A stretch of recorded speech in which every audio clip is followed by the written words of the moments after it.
안녕하세요. 새연에 빠지다의 DJ 민영입니다.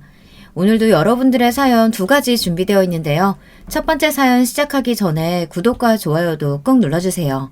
그럼 오늘의 사연 함께 만나볼게요. 안녕하세요. 두 아이를 둔 엄마입니다. 어떻게 적어야 할지 고민이 많이 되는데요. 제 남편에 대해 말을 하고 싶어서 이 글을 쓰게 되었습니다. 그럼 조심스럽게 제 이야기를 적어보겠습니다. 재밌게 들어주셨으면 좋겠네요. 저는 어렸을 때 완전 시골에서 자랐어요. 하지만 시골에서 자란 거랑은 다르게 벌레도 너무 무서워하고 자연이 그리워서 생각난 적은 결혼 전까지는 없었습니다. 저희 가족 중 유일하게 시골 생활에 적응을 못했거든요. 동생들이야 어렸을 때 와서 처음부터 적응을 했는지 모르겠지만 저희 가족은 처음부터 시골에 있었던 건 아니었거든요. 제가 몸도 약하고 피부병이 심해서 가족들이 다 시골로 내려올 수밖에 없었거든요. 어머니는 일을 하시다 제가 몸이 약해지자 그만두시고 서울 근교에 있는 시골집을 알아보시곤 이사를 가게 됐습니다. 아버지는 서울에서 따로 일을 하시고 주말에 내려오셨어요. 저는 서울로 가고 싶어서 치료에 열심히 집중했고 고등학교 때쯤 피부가 꽤 괜찮아져서 바로 서울로 올라가 아버지와 같이 살았습니다. 열심히 공부도 해서 대학에 갔죠. 제가 대학을 졸업할 때쯤 아버지는 은퇴해 어머니와 함께 시골에 살게 되었어요. 제 인생은 제가 설계한 대로 펼쳐졌어요. 평탄하게 살았습니다. 연애도 곧잘 하고는 했고요. 많이 하지는 않았지만 대학생 때 복학생 선배와 사귀어보기도 하고 직장에서 사내 연애를 해본 적도 있었죠. 하지만 저는 결혼은 아니라고 생각했습니다. 이유는 제가 외모를 좀 많이 보는 편이라 성격을 덜 봐서 늘 좋지 않게 끝이 났었거든요. 그래서 저는 연애만 해야 된다고 생각했어요. 하지만 부모님께서 결혼을 원하셔서 소개팅을 여러 번 나갔습니다. 회사 직원이 소개팅을 주선해줘서 제 남편을 만나게 됐는데요. 처음 인상은 좋지 않았어요. 약간 사람이 겉멋이 든 것 같다고 해야 하나. 남편네는 다 교육자 집안이었고 남편은 고등학교 학교 선생님이었어요. 처음부터 자기 집안이 다 교육자 집안이라는 게 대단하다는 듯이 자랑을 하는데 보기 좋게 보이지는 않았습니다. 하지만 그 외에는 매너가 참 좋았어요. 외모도 제 이상형과 가까웠고요. 남편은 제가 마음에 들었는지 애프터 신청을 했어요. 저는 그냥 웃어준 것 뿐이었는데 그게 마음에 들었대요. 늘 소개팅에 나가면 무표정으로 있는 사람들이 많았는데 저는 초롱초롱한 눈으로 자기를 쳐다보며 웃어줬다나 뭐라나. 저는 그냥 어색해서 웃었는데 말이죠. 왜 그땐 그런 생각을 했는지 모르겠지만 저도 이 사람이 아니면 평생 결혼을 못할 것 같다는 생각이 들었어요. 그리고 집안도 나쁘지 않은 것 같아서 몇 번 더 만났습니다. 만나면서 나쁘지는 않지만 조금 찝찝한 상황은 있었습니다. 두 번째 만나는 날 저희 집이 시골에 있다고 하니까 표정이 조금 굳더라고요. 하지만 이내 여자 집안이 남자 집안보다 좋으면 그거대로 또 힘들 것 같다며 괜찮다고 말을 하더라고요. 시골에 사는데 왜 우리 집이 못 살 거라고 생각하는진 모르겠지만 괜찮다고 해서 저희 집에 대해 말을 더 이상 하지 않았어요. 근데 시부모님을 보며 결혼에 대해 많은 고민을 들게 만들더라고요. 시부모님도 남편과 비슷한 성격을 가지고 계셨거든요. 약간 남을 까내리는 듯한 말투와 저 잘난 멋에 사는 사람들이었어요. 시부모님을 처음 보는 날 뭔가 무례하다는 생각이 들었습니다. 그래요. 내가 워낙 거짓없는 모습을 좋아해서 솔직하게 말할게. 우리 집안이 교육자 집안이라는 건 잘 알고 있죠? 그래서 교육에 대해선 철저하게 우리 집안을 좀 믿어줬으면 좋겠네요. 뭐 교육자 집안이니 저보다는 많이 알 것 같아 알겠다고 했어요. 그리고는 부모님에 대해 물으셨는데 남편과 마찬가지로 시골에 계신다고 하니 듣는 둥 마는 둥 관심 없다는 듯 저를 바라보고 있었습니다. 이런저런 태도로 조금 고민이 됐었어요. 물론 상견례 자리에서는 그런 모습이 덜 보였지만 저는 알잖아요. 하지만 부모님은 교육자 집안이라며 아주 좋아하셨어요. 부모님이 괜찮다고 하시니 제가 뭐라고 하겠습니까? 그리고 저도 어느 정도 알고 만난 거니 넘어갔습니다. 그렇게 결혼 준비를 하고 있었는데 슬슬 친구들과 지인들에게 청첩장을 나눠줬어요. 근데 친구 지인 중 한 명이 제 남편과 고등학교 동창이라고 하더라고요. 저는 고교 시절 때 남편이 궁금해서 물어봤어요. 분명히 성실하게 공부만 했을 거라고 생각했거든요. 하지만 반전이었죠. 친구를 괴롭혔다는 거예요. 그 얘기를 듣고 충격을 받아 남편에게 말을 해야 할지 말아야 할지 고민을 많이 했습니다. 계속 이렇게 묻고 살아야 할지 고민을 많이 했는데 넘어가기엔 신경이 쓰일 것 같아서 물어봤습니다. 오빠, 혹시 학창시절 때 친구들 괴롭힌 적 있어? 남편은 제 얘기를 듣고 당황했어요. 어? 왜? 내가 선생님인데 친구들을 왜 괴롭히겠어? 뭐 어디서 들은 거라도 있어? 아니, 내 친구 지인 중에 오빠랑 동창이라고 하더라고. 궁금해서 물어봤는데 친구들을 괴롭혔다고 해서. 그거 내가 한 거 아니야. 남편이 어울렸던 친구들은 좀 놀던 친구들인데 그 친구들이 괴롭힌 거고 자기는 괜히 나섰다가 불이익을 당할까봐 가만히 있었대요. 그래도 그렇지. 괴롭힘 당하면 좀 말리지. 너는 애가 쓸데없이 착하더라. 막 심하게 괴롭힌 것도 아닌데 뭘 그래. 그리고 내 친구들이 때리기라도 했대. 그냥 말로 좀 욕도 하고 심부름도 하고 그랬던 것뿐이야. 그리고 그거 당한 애들 왜 당했는지 모르겠어? 다 이유가 있으니까 당하지. 그리고 걔네 아직도 만나. 심하면 얘네들이 우리랑 만나겠어? 그리고 내 친구들 그렇게 나쁜 애들도 아니고 다들 잘 사는 집안에서 태어나서 꽤 괜찮은 애들이라고. 남편의 말을 들으니 이 사람과 결혼하는 게 맞는지 의문이 생겼습니다. 하지만 다 지난 과거고 피해자들도 잘못이 있는 것 같아 넘어가기로 했어요. 이미 결혼식도 잡아두었고 이런 성격을 알고도 연애를 하기도 했고 이런 일로 파혼하는 건 아니라고 생각했어요. 어느 정도 사람이 흠이 있어도 넘어갈 수 있는 거잖아요. 하지만 이기적인 남편의 성격이 평생 흠이 될 줄은 몰랐습니다. 결혼 후 집들이 때문에 친구들을 부르려고 했는데 갑자기 제 초등학교 동창은 부르지 말라고 하는 겁니다. 그 친구는 저와 제일 친한 친구고 지금은 본인 남편과 함께 술 장사를 하고 있는데 술집에서 일하는 사람을 부르기가 그렇다고 말을 하더군요. 직업에 귀천이 어디 있나요? 다들 자기 일 열심히 하면 되는 거 아닌가요? 심지어 장사가 잘 돼서 친구들 중에도 돈도 제법 잘 버는 편에 속하는데 말이에요. 저는 제 소중한 친구인데 그럴 수 없다고 말을 했죠. 집들이를 하는 날 남편이 결국 사고를 치고 말았습니다. 제 친구가 집들이 선물로 스타일러를 선물해줬어요. 예전에 장난으로 스타일러를 갖고 싶다고 말했었는데 진짜로 선물을 해줬지 뭐예요. 근데 남편은 부담스럽게 이런 걸 선물로 줬다며 투덜거렸어요.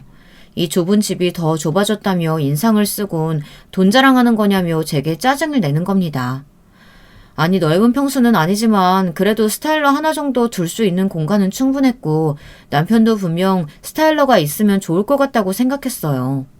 하지만 그리 여유롭지 않아 나중에 사기로 했었거든요. 신혼집은 부모님께 도움을 일절 받지 않기로 했기 때문에 넉넉한 편은 아니었어요.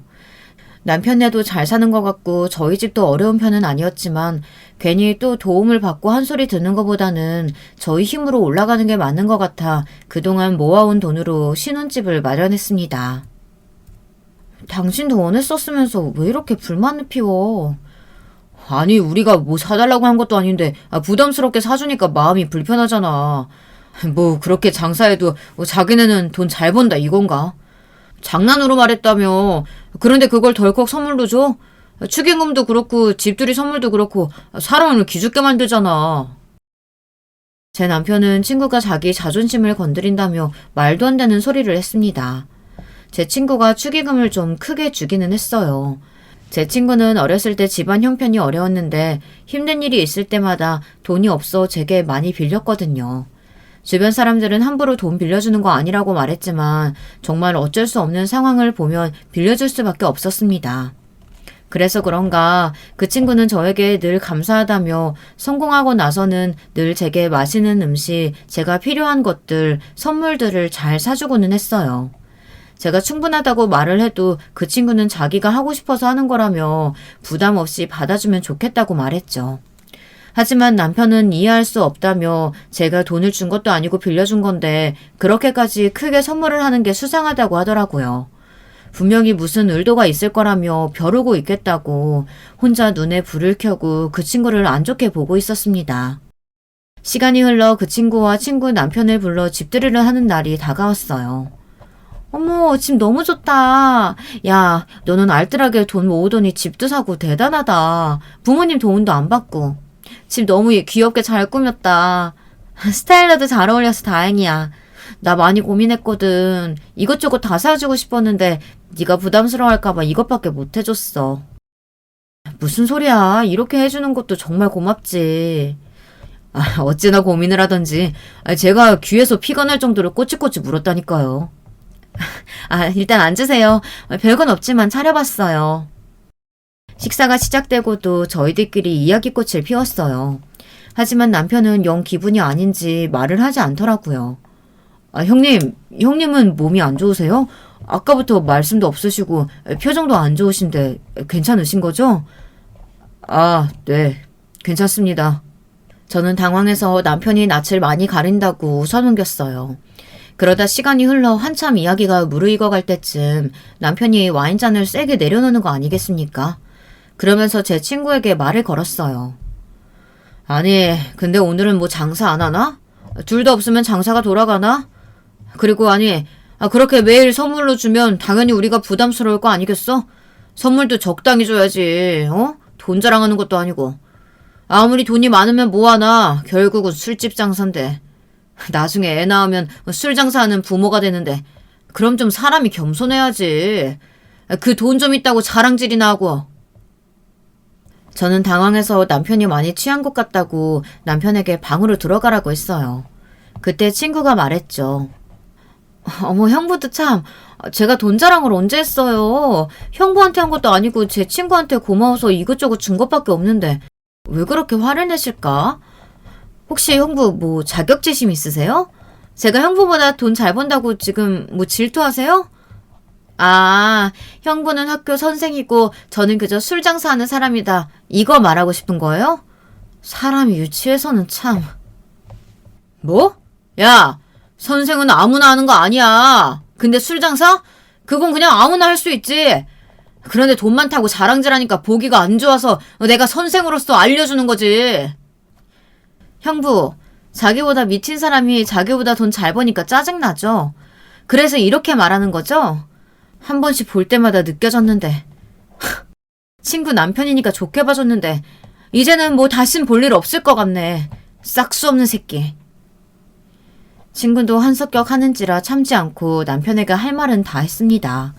저와 친구 남편은 서로를 말렸고 결국 집들이는 거기서 끝이 났어요. 저는 친구네 부부에게 미안하다고 사과하고 남편에게 한 소리 했습니다. 남편은 듣는 둥 마는 둥 지겹다며 씻으러 들어갔어요. 오빠, 왜 그렇게 친구를 싫어해? 정말로 자기보다 못한데 돈은 많이 벌어서 싫은 거야? 야, 내가 그렇게 속 좁은 사람으로 보이냐? 그냥 그렇잖아. 아니, 술 장사하는 게 자랑이야? 자랑도 아닌 걸 떳떳하게 말을 하진 않나. 돈 좀 많이 번다고 자랑하면서 사람 기를 죽이질 않나. 내가 사람 보는 눈이 좀 있는데 그것들은 아니야. 남편은 죽어도 자기의 속마음을 말할 생각이 없어 보였어요. 제가 보기에는 친구가 돈을 잘 버니 질투가 나서 못되게 말을 하는 것 같았는데 되지도 않는 말로 자꾸 말을 바꾸더라고요. 그날 친구에게 다시 한번 미안하다고 앞으로는 이럴 일 없을 거라고 나중에 따로 만나자고 문자를 남겨뒀어요. 친구는 자기가 참았어야 했는데 술을 마시니 욱해서 자기도 모르게 욕을 했다고 미안하다고 하더라고요. 그날 집들이는 남편의 질투와 욕과 사과로 마무리를 지었습니다. 남편 친구들은 어떤지 궁금하지 않으신가요? 정말 끼리끼리 논다는 게 맞는 것 같아요. 남편 친구들도 자기 잘난 맛에 사는 사람들이었어요. 다들 올려치기 하느라 바빴고요. 근데 놀라웠던 건 괴롭힘 당했던 친구도 집들이에 왔다는 거 아니겠어요? 근데 그 나이에도 다른 친구들의 수발을 들고 있더라고요. 알고 보니 그 친구도 선생이 되었는데 물건을 훔쳤다는 그 한 번의 실수로 아직까지도 친구들의 부탁을 받고 심부름을 하고 있으니 말입니다. 그래서 남편 친구들을 만나는 걸 좋아하지는 않았어요. 자주 만났다면 아마 저도 한 소리 했겠지만 집들이 이후로는 볼 일도 없고 남편도 그 친구들과는 자주 어울려 놀지는 않는 것 같아 그냥 넘어갔습니다. 시간이 지나 저희는 어느새 네 가족이 되었어요. 쌍둥이를 임신하게 됐어요. 임신을 하게 돼서 시부모님은 제게 일을 그만두라고 하셨어요. 하지만 저는 최대한 할 수 있는 만큼은 일을 하고 싶었습니다. 근데 제가 어릴 때부터 몸이 약한 편이라 임신을 하고 나서 몸이 많이 안 좋아지더라고요. 그래서 어쩔 수 없이 회사를 그만두고 친정에서 잠깐 요양을 했어요. 처음엔 저도 집에서 쉴까 생각을 많이 했었는데 시부모님이 계속 집에 오고 남편도 점점 본성을 드러내면서 도와주지도 않아 차라리 그럴 거면 친정에 가 있는 게 좋을 것 같다고 생각이 들어 가게 됐습니다. 처음에 남편과 떨어져서 지낸다는 게 걱정이 많이 됐는데 생각보다 괜찮았어요. 모든 걸 부모님이 해주시고 어렸을 때 좋아하지 않았던 자연이 이뻐 보이며 자연스럽게 제 기분도 한결 좋아졌어요. 자연스럽게 태교도 되었고요. 종종 아버지의 일도 도왔습니다. 아버지는 취미로 농사를 지으시는데 취미로 하시는 것 치고는 좀 크게 하시거든요. 어느 정도 몸이 괜찮을 땐 무리하지 않는 선에서 도와드리곤 했어요. 친정에서 편히 쉬며 태교를 열심히 하고 있을 때 임신 5개월 때 부모님과 남편이 저희 친정집으로 놀러 왔어요. 남편은 제가 친정으로 가고 처음 본 거임에도 불구하고 보고 싶다는 말조차 하지 않았어요. 아가, 여기서는 잘 지내니? 아이고, 잘 먹어야 하는데 점점 힘들어 보이네. 역시 살던 곳으로 다시 가는 게 좋지 않겠니? 아니에요, 어머님. 저 잘 먹고 있는데 아무래도 제가 워낙 몸이 안 좋아서 그런가 봐요. 그래도 지금은 많이 좋아졌어요. 걱정하지 마세요. 저를 걱정하는 척 다시 집에 돌아오라고 말을 하는데 제 걱정이 아니라 남편 때문에 올라오라고 말을 하는 거였어요. 제가 없어 남편이 밥도 알아서 못 먹는다고 하소연을 하시는 거 아니겠습니까? 아휴, 자고로 남자는 여자하기 나름인데 너가 없으니까 우리 애가 뭘 먹고 사는지. 아휴, 많이 힘들지 않으면 그럼 올라오는 게 어떻니? 시골에서 할 게 뭐가 있다고. 남편은 그런 말을 듣고도 아무 생각 없이 불평만 늘어뒀어요. 아니, 여기는 무슨 깡시골이야. 뭐 있기는 해? 아버님 어머님은 뭐가 좋으시다고 여기서 지내시는 거야? 아니, 뭐 시골이면 좀 넓게 마당도 넓게 집도 좀 넓게 지으시지. 돈 없는 집안은 다 이렇게 사는 건가? 남편은 시골에 저희 집이 있다고 하니 무슨 으리으리한 대저택을 생각을 했나 봅니다. 엄청 넓지는 않아도 5식구가 살 정도로 넉넉한데 남편은 궁시렁거리며 또 불만을 늘어놓았어요. 그리고 저희 집은 돈 없는 집이 아닌데 왜 자꾸 돈 없는 집안이라고 생각하는지 모르겠지만 굳이 부모님 재산을 말할 필요를 못 느껴 그냥 가만히 있었습니다. 저희 어머니가 잘 사는 집안이라 돈이 없지는 않았거든요. 아버지도 대기업에 다니시다 퇴직하신 건데 시부모와 남편은 일단 저희 부모님이 시골에 산다는 생각을 해서 돈이 없다고 생각하시는 것 같았어요.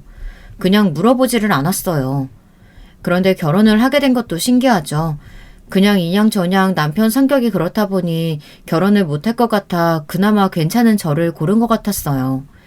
먼저 온다고 한 건 시부모님과 남편 쪽인데 와서 그렇게 불평을 하니 기분이 좋을 리가 있겠어요. 저희 부모님은 사돈 온다고 긴장을 해서 꼭두 새벽부터 닭을 잡고 나물도 캐서 정성껏 음식을 대접했는데 찝찝하다는 표정으로 드시니 기분이 좋지 않았습니다. 그리고 뭔가 모르게 무시하는 말투로 말을 하더라고요.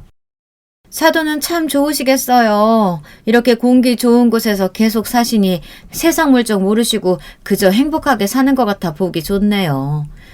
저희는 매번 사람 많은 곳에 살다 보니 머리가 어찌나 아픈지. 아유, 그렇죠.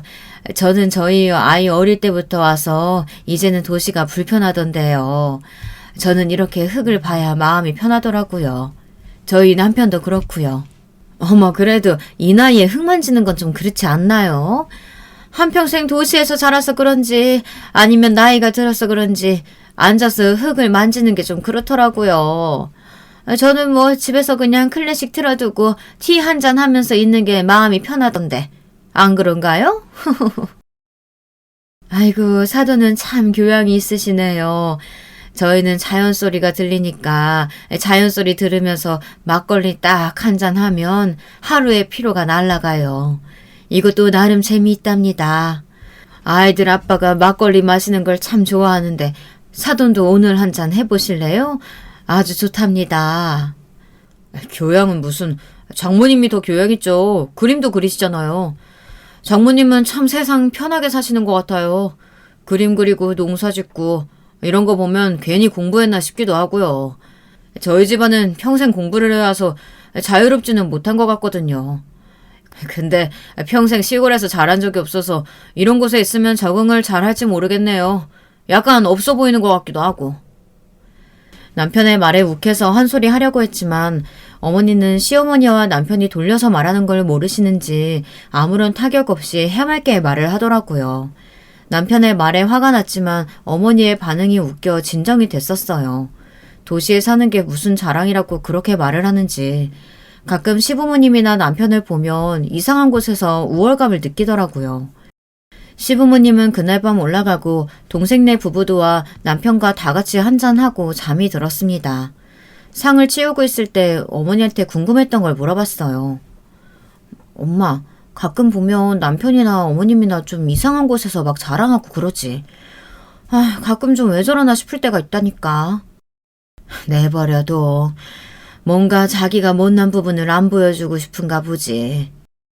근데 나한테는 안 그러는데 사람 막 무시하고 그러는 게 있는데 그러면 내가 뭐라고 해야 될지 모르겠다고.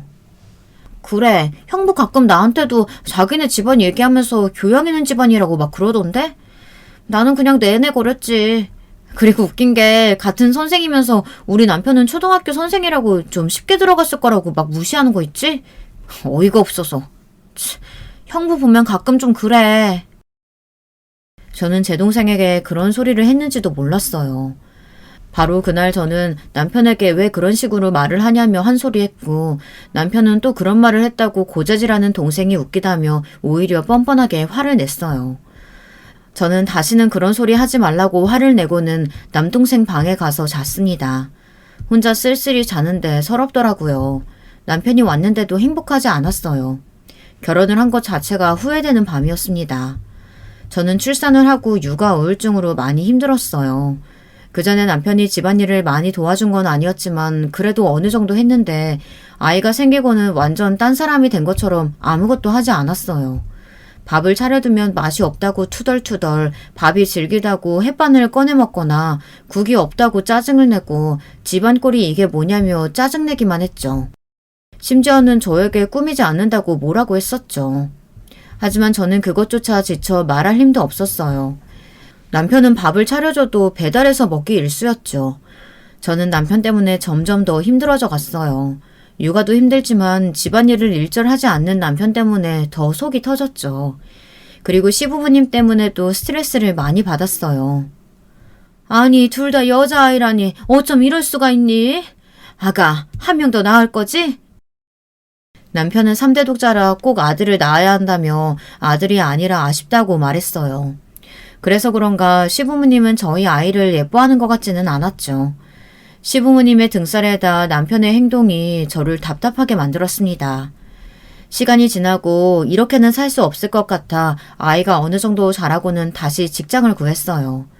처음에는 많이 힘들었어요. 사람들도 오랜만에 보고 사회생활도 해본 지 꽤 오래돼서 두려웠는데 직장을 다니니 자존감도 높아지고 우울증도 극복이 되는 것 같았죠.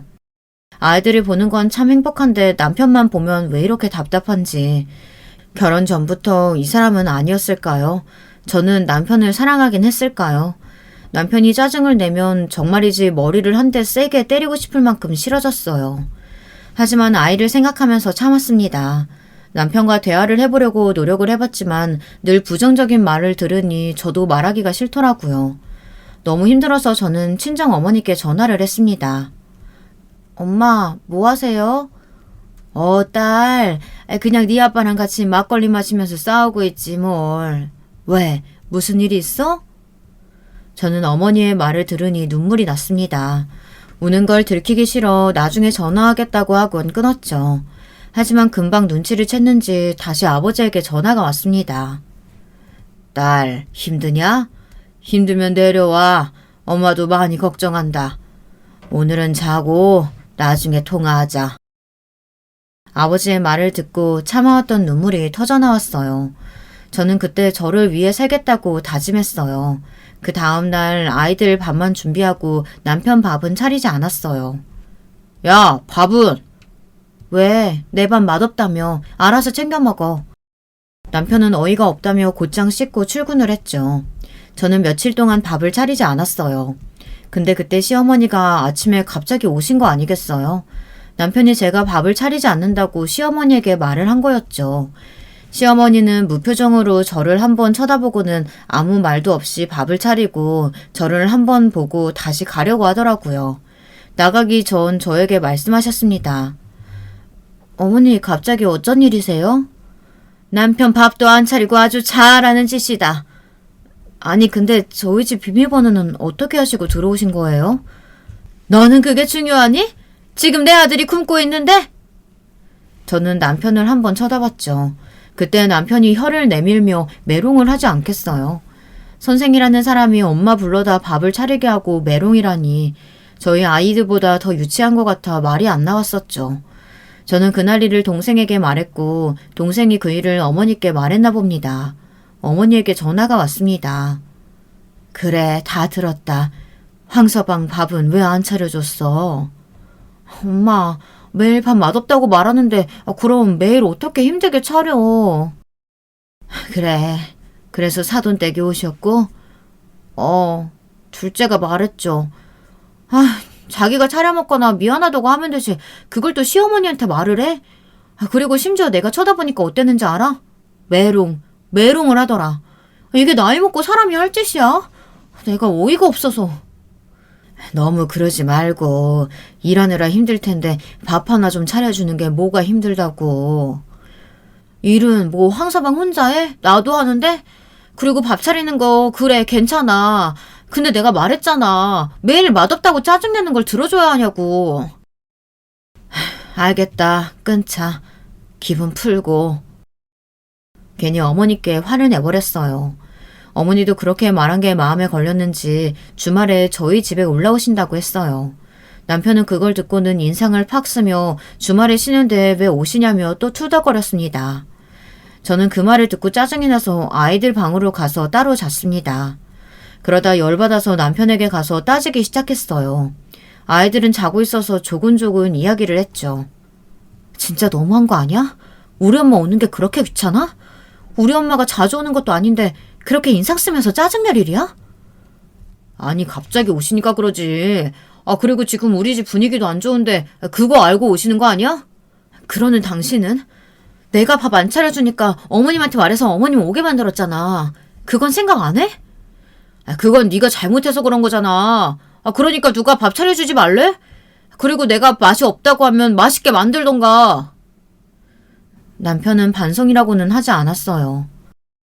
진짜 이기적인 거 알아? 내가 이것저것 다 해봐도 맛없다고 하고 밥 먹을 때마다 누구 욕하고 불만 늘어놓고 매일 좋은 소리 하는 꼴을 못 봤어. 그런 말 들으려고 내가 매일 아침 일어나서 밥 차려줘? 나도 일 나가야 되고 애들도 봐야 되는데 밥은 당신이 알아서 먹을 수 있는 거 아니야. 그러게 누가 일 나가래? 자기가 나가고 싶다고 나갔으면서 힘들다고 찡찡거리긴. 도와주지도 않고 자기는 하고 싶은 대로 다 하니 힘든 일이 있겠어요. 제가 힘들다고 하니까 찡찡거린다고 짜증을 내며 나가는데 정말 이 사람이랑 왜 사나 싶었어요. 그 다음날 남편과 저는 냉전이 시작됐습니다. 그날 또 시어머니가 오셔서 저를 쳐다보고는 한숨을 쉬는 게 아니겠어요. 그래서 시어머니께 또 한마디 했어요. 제가 왜 이런 취급을 받아야 하나 울컥했습니다. 어머니, 할 말이 있으시면 말을 하세요. 됐다. 배운 사람이 참아야지. 너는 아범한테 그러는 거 아니다. 얘야, 세상에 남편 잡아먹는 부인이 어디 있다고? 아휴.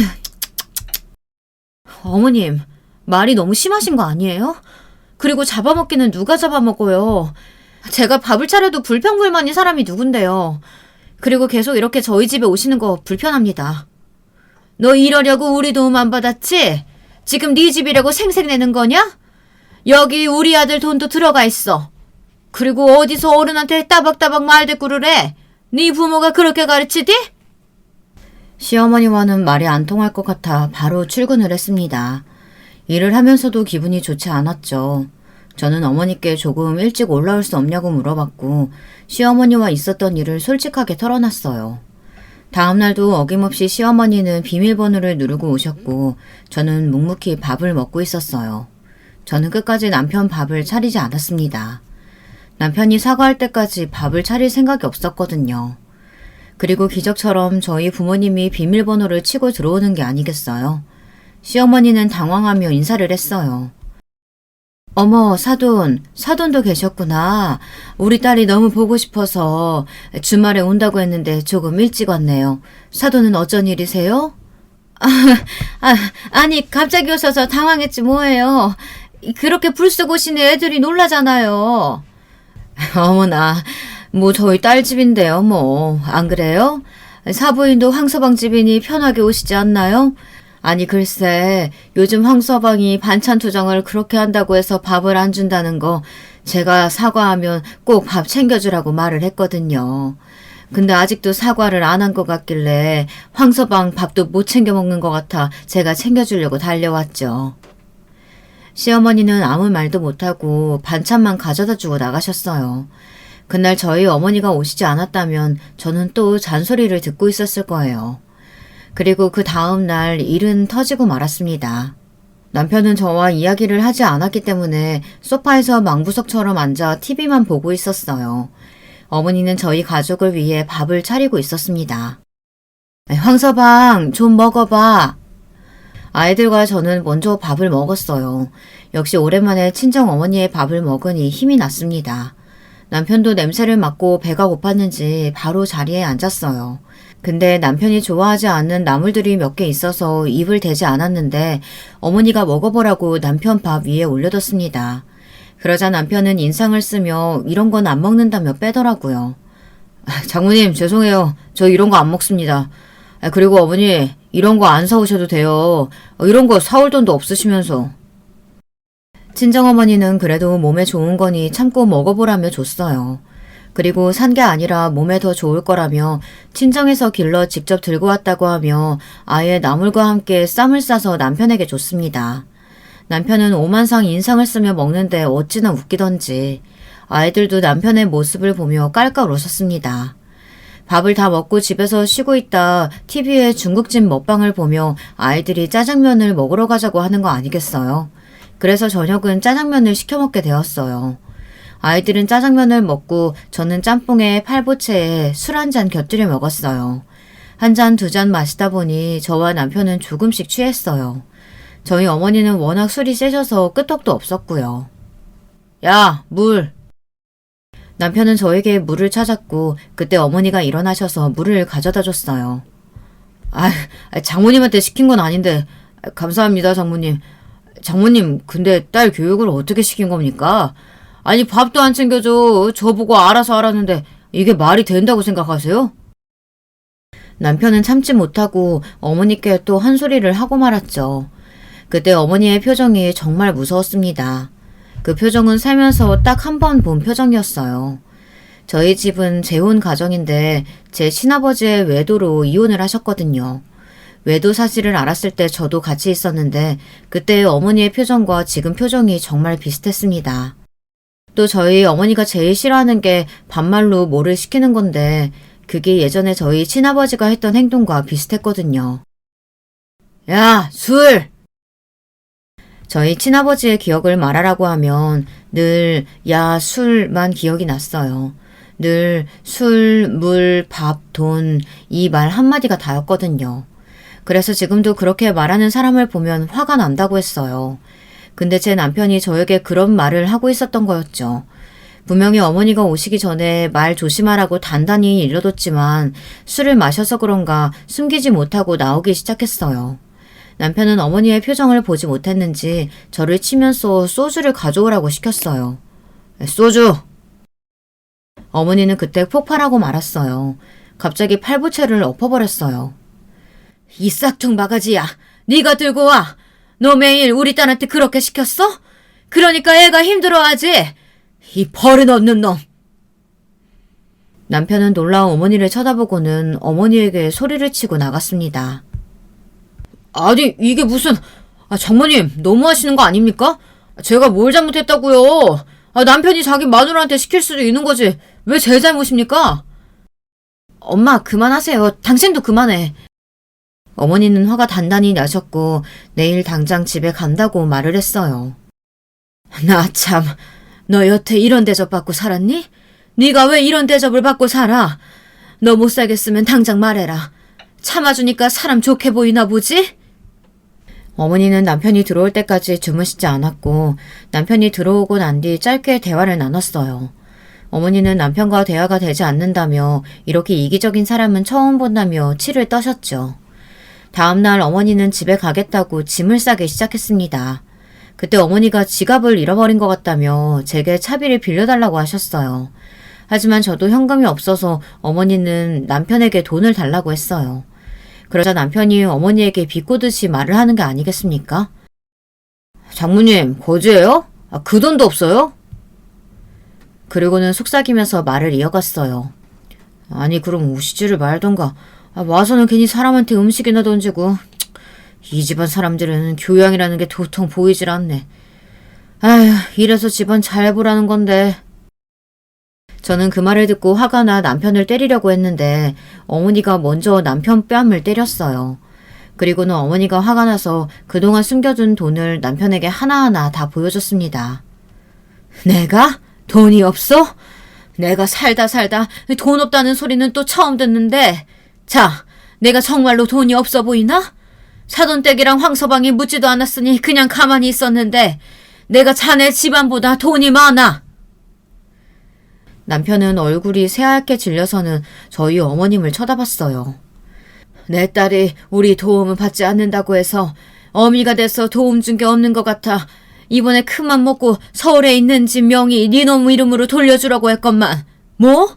거지? 이 싹수 없는 놈 교양이 없어?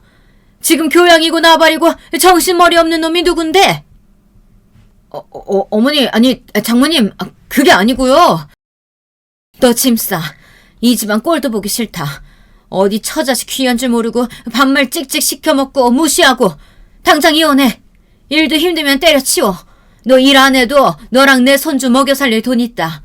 서울집 네 명의로 돌려주마.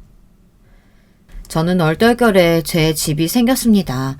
예전에 살던 집을 팔았을 거라고 생각했는데 아직도 갖고 계신지는 몰랐습니다.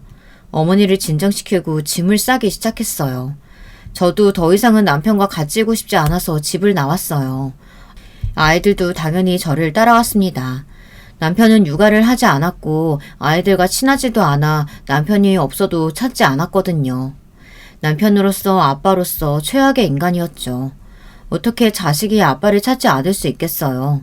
늘 시간 남을 때 밖에 돌아다니고 아니면 소파에 누워 TV만 보고 있으니 아이들이 아빠를 좋아하겠어요.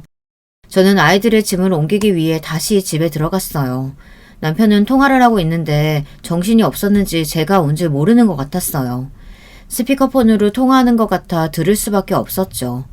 근데 남편은 모르는 여자와 통화를 하고 있는 거 아니겠어요? 아니, 나도 몰랐지. 돈 많은 집인 줄 알았으면 내가 이렇게까지 했겠어. 에이씨, 아파트 4명의로 해준다고 했는데. 그러게, 혹시 모른다고 했잖아. 돈이 있을지도 모른다고. 그걸 확인을 했어야지. 아이, 그러게. 내가 왜 그걸 몰랐지? 진짜 멍청한 거 아니야? 그래, 그러게 왜 바보같이 우리 집이 돈이 없을 거라고 생각했어? 저는 참지 못하고 남편에게 가서 바로 따졌어요. 심장이 쿵쾅쿵쾅 뛰고 손은 떨렸지만 이때다 싶었죠. 언제부터 바람을 폈는지는 모르겠지만 꽤 오래된 사이인 건 분명했어요. 남편은 그대로 놀라 굳어 있었고 전화는 바로 끊겼어요.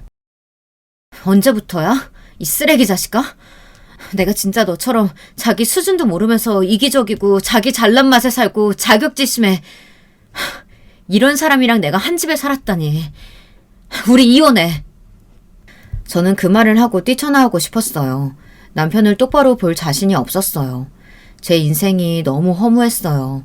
이런 사람 한 명 때문에 이 고생을 했나 싶었죠. 제가 왜 제 남편을 좋아했을까요? 처음부터 멋대로인 걸 알았는데 결혼까지 한 제 자신이 원망스러웠어요. 제가 그때 집에 가지 않았더라면 모르고 그냥 같이 살았겠죠. 이혼을 하면서 알게 된 사실인데 바람은 꽤 오래전부터 피우고 있었어요. 제가 임신하고 친정으로 요양하러 간 그날부터 바람은 시작된 거죠. 정말 너무하지 않나요? 갑자기 남편이 변했다고 생각했는데 다 이유가 있었던 거예요. 출산 후 몸도 많이 변해서 여자로서 매력이 떨어졌나 싶어 자존감도 많이 떨어지고 늘 제 탓을 해왔었는데 제 잘못이 아니었어요. 그때 저는 굉장히 불행했는데 그게 남편의 바람 때문이었어요. 그게 아니고, 아니 그럼 나도 결혼을 했는데 챙겨주는 사람은 없지. 그러니까 내가 바람핀 거 아니냐고. 남편은 적반하장으로 더 뻔뻔하게 나오기 시작했어요. 그렇지. 항상 잘못은 남에게 있지. 당신은 예전부터 그랬어. 늘 자기한테는 잘못 없고 늘 다른 사람한테 잘못이 있었지. 진짜 최악이다. 저는 그렇게 울며 이혼 선언을 하고 뛰쳐나왔어요. 그리고 별거하기 시작했죠. 한동안은 솔직히 많이 힘들었어요. 직장 동료들도 걱정할 정도로 말라갔고 몸도 다시 나빠졌습니다. 부모님도 걱정을 하셨고 아이들을 혼자 케어하기 힘들어 친정 부모님이 집에 오셔서 아이들을 봐줬어요. 별거를 하고 있을 때 저희 시부모님이 찾아와 다시 한 번 더 생각해보면 안 되겠냐고 빌었어요. 저는 단호하게 그럴 생각 없다고 말했죠. 시부모님이 와서 말하는 것도 웃기지 않나요? 바람 피운 놈은 남편 놈인데 자기가 와서 무릎을 꿇어도 모자랄 판에 시부모가 와서 사정을 하는 꼴이 참 웃겼습니다. 그리고는 시부모님은 친정 부모님에게도 찾아가 무릎을 꿇었어요. 제가 친정으로 가는 날 시부모님이 친정으로 찾아왔습니다.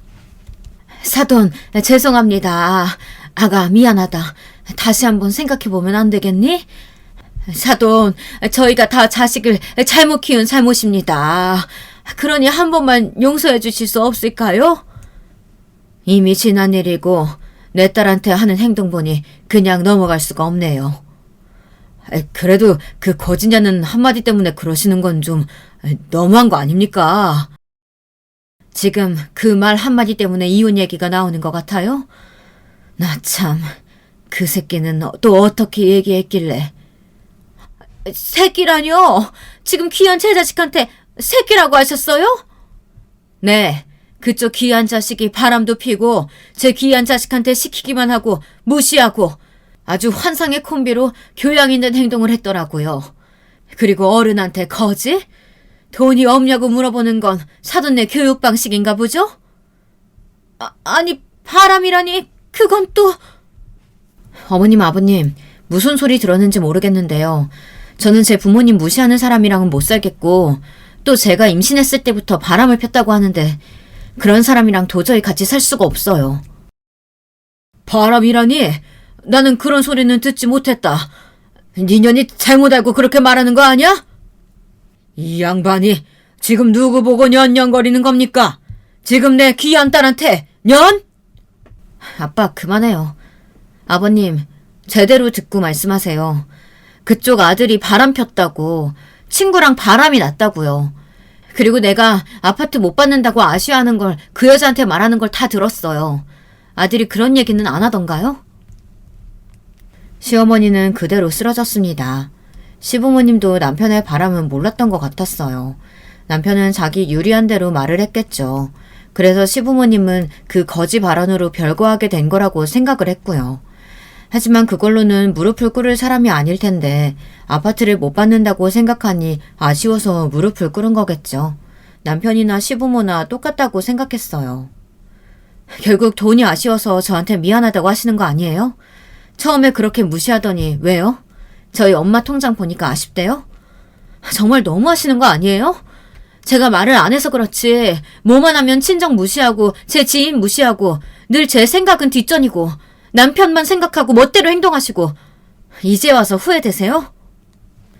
시아버지는 아무 말도 하지 않았고 시어머니는 저를 노려보고 있었어요. 하나도 무섭지 않았어요. 저희 아이들에게 사랑도 주지 않고 자기 아들밖에 모르는 사람과 이제는 남이 된다는 생각을 하니 화가 나기는커녕 다 큰 어른이 돼서 저런 행동을 한다는 게 신기할 따름이었죠. 저는 결국 이혼을 하게 됐습니다.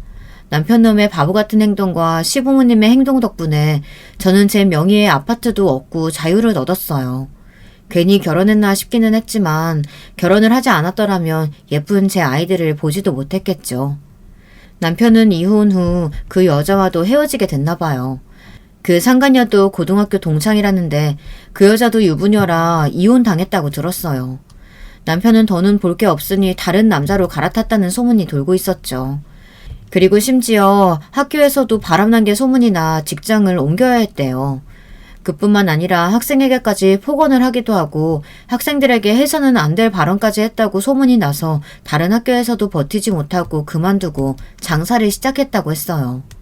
하지만 공부만 해오던 사람이 집안일도 못하는데 장사라고 잘하겠어요. 손에 물 한 방울 묻혀본 적 없는 사람인데 저는 시작과 동시에 망한다고 장담했어요. 남편은 친구 술집을 따라 비슷하게 가게를 만들어 오픈했어요. 그렇게 자신만만하게 장사를 시작했지만 쫄딱 망했죠. 장사는 아무나 할 수 있다고 말했으면서 망했으니 어찌나 속이 다 시원하던지. 공부방도 시작했지만 소문 때문에 학생 수는 없었고 겨우 먹고 살 정도만 된다고 했어요. 그러고는 결국 시댁에 얹혀 집에서도 안 나온다고 들었어요. 술집을 차리고 망했다고 들었을 때 초등학교 친구가 그 소식을 듣고는 남편을 찾아가 죽여놓겠다고 시댁에 찾아갔었어요. 둘 다 취해서는 저도 사리분별을 못하고 찾아갔어요. 야, 이 자식아! 너 그렇게 장사한다고 우리 무시하더니 꼴 좋다. 망해버리고. 그리고 너 이 새끼야, 얼굴 좀 보자. 너는 내 친구 두고 바람을 피워? 그래, 이놈아. 너 내 친구 무시했지? 뭐? 장사 아무나 해? 그러면서 망했냐? 친구는 갑자기 화를 내며 시댁 문을 두드리기 시작했어요. 저는 친구를 말렸고 친구는 술에 취해 계속 시댁 집 안으로 들어가려고 하는 걸 친구 남편을 불러 겨우 말릴 수 있었어요. 심장이 쫄깃하기는 했지만 그 친구의 행동 덕분에 크게 웃었죠.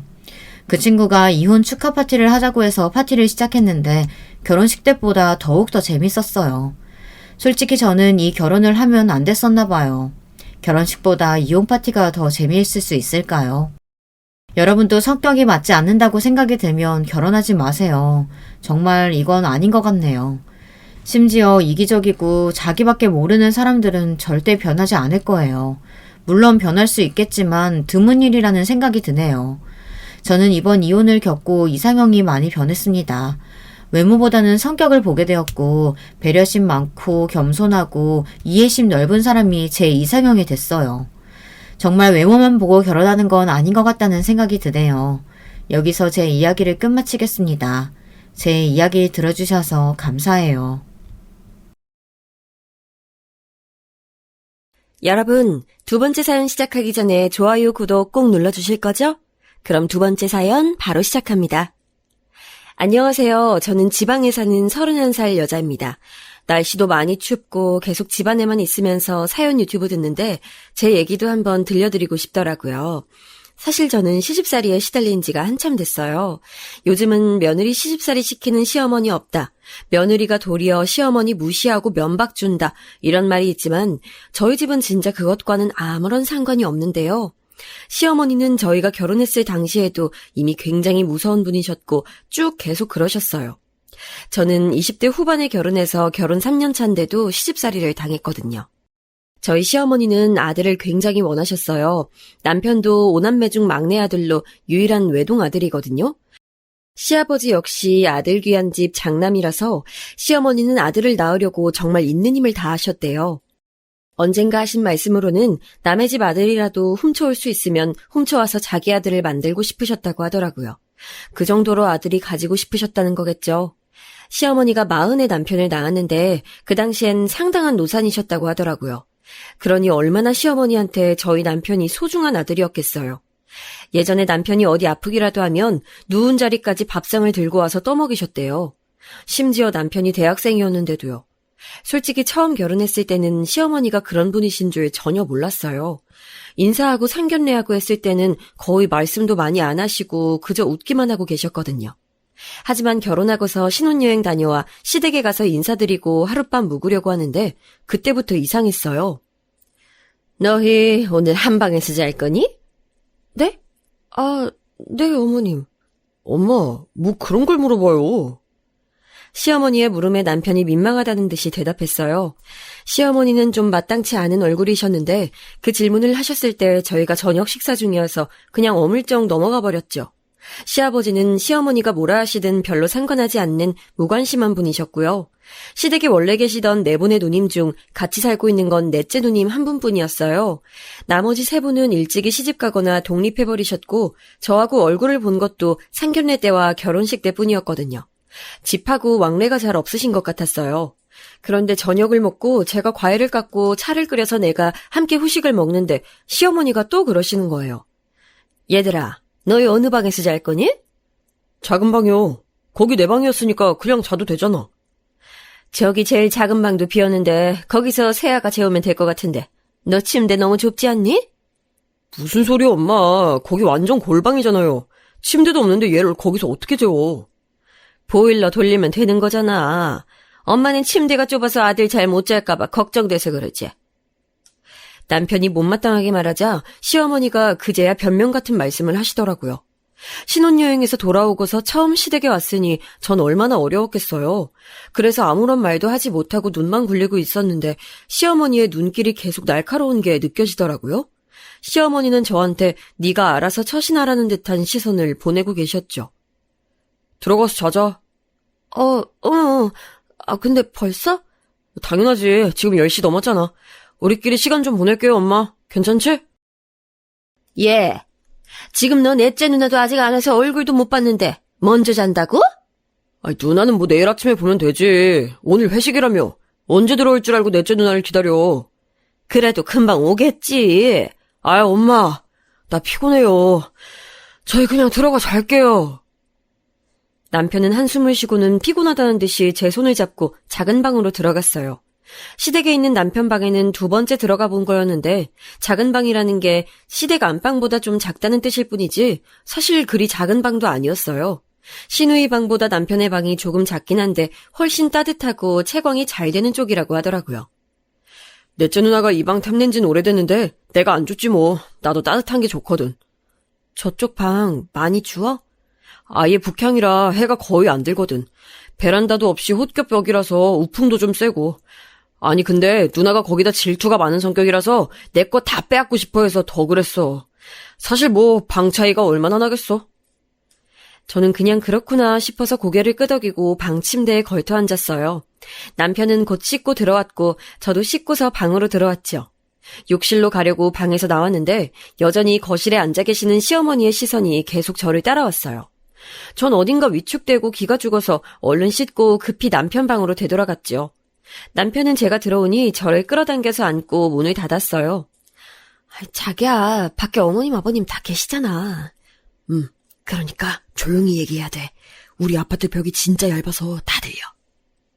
남편은 속닥거리면서 저를 끌어안고 침대 위에 앉았어요. 사실 신혼여행에서 갓 돌아온 신혼부부니 얼마나 서로 눈만 마주치면 좋은 시기겠어요. 말 그대로 깨 떨어지는 때였죠. 남편과 저는 밖에 시부모님이 계신데도 그저 껴안고만 있어도 행복해서 서로 끌어안고 기대고 있었어요. 그러다가 저는 순간 욕실에 안경을 놓고 온 게 생각이 났죠. 전 눈이 나빠서 항상 렌즈 아니면 안경을 착용해야 했는데 오늘은 렌즈를 끼고 왔다가 씻으면서 뺀 후 안경을 쓰려고 안경도 욕실로 가져갔어요. 하지만 정작 빼고 나서는 안경을 잊어버린 거였죠. 잠깐만 자기야. 나 욕실에 안경 놓고 왔다. 잠깐 가지고 올게. 좀 이따 가면 안 돼? 지금 딱 좋은데. 그러다 잃어버리면 나 내일 아무것도 안 보여서 큰일 나. 잠깐만. 저는 조용히 남편한테 말하고서 일어섰어요. 남편이 아파트 벽이 얇다고 한 이후부터 제대로 소리내서 말을 하기도 꺼려지더라고요. 그래서 저는 발소리도 죽여서 문고리를 살짝 돌려 열었다가 깜짝 놀라서 외마디 비명을 질렀어요. 어머나! 아유... 열린 문 앞에 다름 아닌 시어머니가 계셨어요. 얼굴을 바짝 대고 계셨던 건지 제가 문을 열자 균형을 잃어서 비틀거리셨죠. 저는 너무 놀라서 굳어있는데 남편이 뒤에서 다가와 짜증을 부리더라고요. 아니 엄마 그것 좀 하지 말라니까요. 왜 자꾸 방에 귀를 대고 소리를 들어요? 아유 나는 그냥 네가 어디 아플까봐 걱정이 돼서 그런 거지. 그거 진짜 좀 하지 말아요. 이 방에 나 혼자만도 아니고. 네가 예전엔 자다가 많이 아팠잖아. 난 그게 기억이 나서 항상 걱정이 돼 죽겠다. 시어머니는 다정하고 걱정스러운 어머니의 얼굴로 그렇게 말씀하시더라고요. 그런데 저는 소름이 돋아서 진저리가 쳐졌어요. 아니, 신혼부부가 같이 있는 방에 귀를 대고 듣는다는 게 대체 무슨 의미겠어요? 부부가 무슨 짓 하는지 알고 싶다는 거잖아요. 그러고서 시어머니는 짜증을 내는 남편한테 웃는 얼굴로 알았다, 알았다만 하시고서 안방으로 들어가 버리셨어요. 그때 정말 머릿속이 너무 복잡해지더라고요. 하지만 남편은 별일 아니라는 듯이 어깨만 으쓱했어요. 우리 엄마 자주 저래. 나 혼자 있을 때도 저래서 내가 화냈는데 잘 안 고쳐지더라고. 왜 그러시는 거야? 내가 예전에 자다가 아파서 끙끙 앓다가 아침에 응급실 간 적이 있는데 그때 충격을 받으셨는지 자주 밤에 보러 오셨어. 최근엔 안 그러셨는데 오늘 그러시네. 남편은 태연하게 말했지만 전 오싹했어요. 당시엔 경험이 없어서 명확하게 뭔진 몰랐지만 시어머니의 행동에서 앞날을 예감했던 것 같아요. 사실 남편이 이런 집안의 사람인진 정말 몰랐어요. 어쩌면 연애하면서도 남편의 됨됨이는 잘 몰랐던 것 같네요. 남편과 처음 만났던 건 대학 시절이었는데요. 20대 초중반 시절의 남편은 정말 근사하고 쿨한 성격의 남자였거든요. 저도 나름대로 예쁘다고 탁과에도 이름이 돌던 편이었지만 남편은 저보다 훨씬 여기저기 유명한 사람이었거든요. 사실 고등학교 3학년 남자애들 수능 보고 갓 입학하면 진짜 외모 관리할 틈이 없어서 진짜 별로인 애들 많잖아요. 그런데 남편은 기본적으로도 키도 크고 체격이 좋은 데다가 말끔하게 차려입어서 흔히 말하는 교회 오빠 같은 분위기였어요. 게다가 성격도 무던하고 장난스럽기도 해서 아주 동기며 선배 언니들이며 인기 폭발이었죠. 야, 영수 오늘 봤어? 아까 보니까 학관 앞에 있던데. 오늘도 탁과 선배 언니한테 잡혀있던데. 불쌍해. 언니들 맨날 돌아가면서 영수 잡고 밥 사주겠다고 하더라. 동기 친구들끼리 제 남편 얘기를 할 때면 항상 나오는 말들이었어요. 저는 좀 소심한 편이어서 당시 인기 폭발 동기였던 남편한테 다가가진 못하고 멀리서 바라보기만 했어요. 어차피 제가 사귀지도 못할 사람, 괜히 가까이 갔다가 마음만 상할까봐 미리 몸을 사렸죠. 그런데 어느 날 인문대 건물에서 강의를 듣고 나오는데 비가 갑자기 내리는 거예요. 저희 대학은 캠퍼스가 큰 편이라서 비가 내리면 우산 없이 나갈 수가 없었거든요. 책은 무겁고 든 건 또 많아서 제가 쩔쩔매면서 하늘을 바라보고 있는데 뒤에서 불쑥 목소리가 들리더라고요. 미영아, 너 우산 없어? 늘 비 온단 예보 있었는데 우산 안 가지고 나왔구나. 나도 방금 수업 들었어. 나 우산 있는데 같이 갈래? 고마워. 등 뒤에서 나타난 건 다름 아닌 남편이었어요. 무심하게 제 옆에서 우산을 펴더니 제 옆에 바싹 붙어서 제 어깨 뒤로 몸을 붙였죠. 미안. 비 안 맞으려면 우리 좀 붙어서 가야 해서. 응. 그는 제 곁에서 무심한 얼굴로 우산을 씌워준 채 캠퍼스를 걸어 내려갔어요. 그때가 봄이었는데 아직 쌀쌀한 날씨 속 내리는 봄비와 등 뒤로 다가오는 든든한 체온이 얼마나 좋았는지 몰라요. 저는 얼굴이 빨개진 걸 들키지 않으려고 애써 고개를 돌렸어요. 학생회관 다 왔다. 나 여기서 친구 부를게. 고마워, 데려다줘서. 너 집에 가려는 거 아니었어? 집 가야지. 어느 쪽이야? 지하철 타고 가면 돼, 은평구 쪽. 나도 그쪽이 집인데? 같이 가자. 나도 어차피 집 가는 길이니까. 이건 또 무슨 말이람. 전 가슴이 콩닥대서 죽을 것 같더라고요. 정말 좋긴 했는데 어차피 남들한테 다 인기 있는 남자라서 어차피 제가 사귈 수는 없을 테니 그냥 허무한 경험일 게 분명했어요. 하지만 그의 말을 거절할 명분도 언뜻 떠오르지 않아서 저는 그냥 그가 바래다 준다고 하는 말에 고개를 끄덕일 수밖에 없었어요. 함께 작은 우산을 쓰고 지하철을 타고 가면서 저는 이야기를 많이 나눴어요. 좁은 지하철 자리에 나란히 앉아서 가다 보니 체온이 느껴졌고 빠르게 친밀감이 느껴졌죠.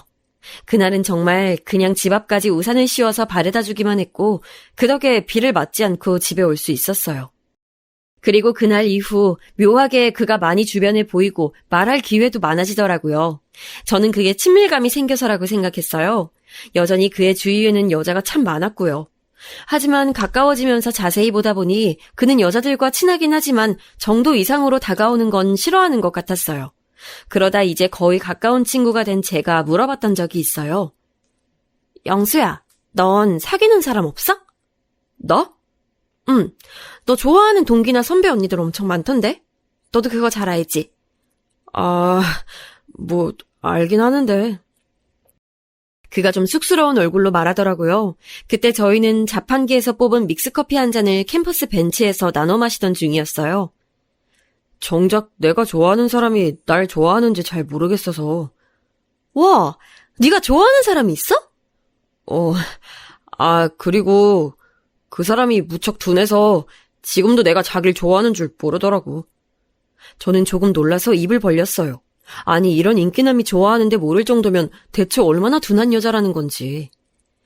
와, 진짜 둔하다. 누군진 몰라도 그렇게 둔해서 사회생활은 어떻게 한대? 그러게나 말이다. 그는 어처구니가 없다는 듯이 갑자기 캑캑거리다가 커피를 훌쩍 마셔버렸죠. 한참이나 말이 없다가 그는 뭔가 결심한 것처럼 저를 쳐다봤어요. 그 여잔 내가 비 오는 날 수업도 없는데 기다렸던 것도 모르더라고. 수업 없는데 그 사람 수업 끝나기 기다렸던 거야? 그리고 인문대에서 집까지 우산까지 씌워주고 일부러 옆에 다가갔는데도 그러더라고. 제가 아무리 둔해도 거기서부턴 어딘가 기시감이 들기 시작했죠. 제 얘기랑 너무 비슷했으니까요. 계속 옆에서 치대면서 가까이 다가가도 모르던데. 그래? 말로 안 하면 모르는 것 같아서 이제 말로 하려고. 그는 씩 웃었어요. 너 좋아해, 미영아. 지금도 기억이 나네요. 그때는 초여름이었고 햇빛은 따뜻하지만 바람이 시원하게 불어왔어요. 학관 주변 벤치라서 사람이 정말 많았는데 아마 작은 소리라서 아무도 듣지 못했을 거예요. 그렇게 사람이 많고 시끄러운데도 그의 한마디만은 정말 천둥처럼 크게 제 귓전을 울리더군요. 파릇파릇하게 돋아난 나뭇잎, 초여름의 그 설레는 공기. 나도 너 좋아해. 그리고 저는 학관의 많은 사람들 앞에서 큰 목청으로 이렇게 외쳐버렸죠. 그것도 벌떡 일어서면서 아주 날 보란 듯이 벌게진 얼굴로요. 그는 눈을 크게 뜨고 있다가 웃어버렸고 주변에 지나가던 사람들도 어리둥절하다가 웃으면서 박수를 치더라고요. 그 순간 너무 좋고 설레면서도 또 얼마나 쪽팔리던지. 아무튼 그렇게 우리 둘의 러브스토리가 시작되고 저희는 이래저래 싸우면서도 쭉 사귀어서 결혼까지 꼴이 나게 됐어요. 둘 다 학점 관리나 스펙 관리에 크게 관심은 없었는데 저는 취업에서 미끄러졌고 남자친구는 그래도 중견기업에 취직을 했죠. 남자친구가 취직하는 동안 저는 공무원 시험 공부를 했는데 그마저도 좀 잘 안 되었고요. 우리 그냥 결혼하자, 미영아. 너라면 평생 같이 살면 행복할 것 같아. 남자친구는 취직을 하고 온 다음 날 근사한 레스토랑에서 반지를 주면서 제게 청혼했어요. 그동안은 직장을 잡은 후에 청혼하려고 한참 기다렸다면서요. 저는 그 마음이 너무 고마워서 그리고 제가 좋아하던 사람과 드디어 결혼한다는 것에 너무 기뻐서 울면서 그 청혼을 받아들였어요. 그러니까 그 뒤로 이어진 결혼 절차에서도 시댁 부모님이 어떤지 시댁 식구들은 어떤지 아무런 생각도 하지 않고 있었던 거였죠. 전 당연히 남편처럼 쿨하고 깔끔한 성격들일 줄 알았어요. 물론 남편도 결혼하고 보니 뭔가 성격이 제가 생각하고 알아왔던 그 성격은 아니었지만요. 자기야, 혹시 자기 원래 입던 니트 어디 뒀어? 그거 지난주에 입어서 내 거랑 같이 빨려고 하는데 찾아도 없네? 니트? 몰라? 나 벗어서 어딘가 두긴 뒀을 텐데 옷장 속에 찾아봐. 입었던 옷을 옷장 속에 뒀다고? 나 그렇게 해두면 항상 엄마가 다 정리해서 빨아다가 개서 넣어줬어. 사실 꺼내는 것도 엄마가 해줬지만. 옷을 꺼내는 것도 어머님이 해주셨다고? 나 엄마가 다 옷 골라서 이렇게 입고 나가라고 해줬었거든. 그러니까 결혼을 하자마자 남편은 이런 식이었어요. 사실 대학 때부터 결혼 전까지 옷을 참 깔끔하게 잘 입고 다니는 편이었는데 그걸 전부 시어머니가 해주셨다는 거였어요. 머리 스타일도 그렇고 얼굴에 바르는 로션, 입고 나가는 옷과 속옷까지 죄다 시어머니의 손길을 거친 거였죠. 저는 결혼하고 나서 처음 남편의 이런 면을 알게 되어 정말 깜짝 놀랐어요. 자기야, 이젠 자기가 골라서 입고 나가야지. 어떻게 그래? 난 여태까지 옷 골라본 적도 없고 사본 적도 없어.